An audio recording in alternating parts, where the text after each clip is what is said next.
Galutinis rungtynių rezultatas atspindi jėgas aikštėje ar kažkur varžovams labiau sekės?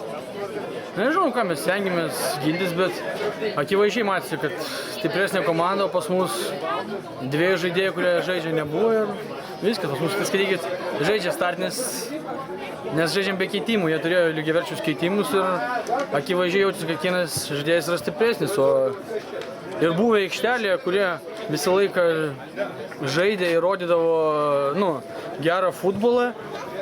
Šiandien tik prasidėjo varžybos, buvo pasimetę, bijojo tą kamuolį paimti, ar bijojo prarasti, ar klaidą padaryti, nežinau. Pasimetimas jautėsi. Ar tai stipriausia komanda, su kuria teko žaisti šiame sezone? Manau, kad stipriausia. Aišku, su Dyneriu, kai žaidėm tenais, nežinau, ar mums pasisekė, ar jie taip leido žaisti, bet aišku, mes turėjom ir visus žaidėjus. Ir nebuvo, sakant, jokių vietų, kur jie galėjo mūsų apžaisti. O šiandien nieko nepadarysi. Neatėjo. Bet nežinau, ar jie būtų padėję, nes jie nuo pradžios mums neleido, net neleido mums nuo pradžios nei žaisti kamuolio nieko. Mes galėjom tai išmušti, o akivaizdus jautėsi spaudimas. O kas ką pakeičia pas juos, jie visi lygiaverčiai toks vaizdas buvo.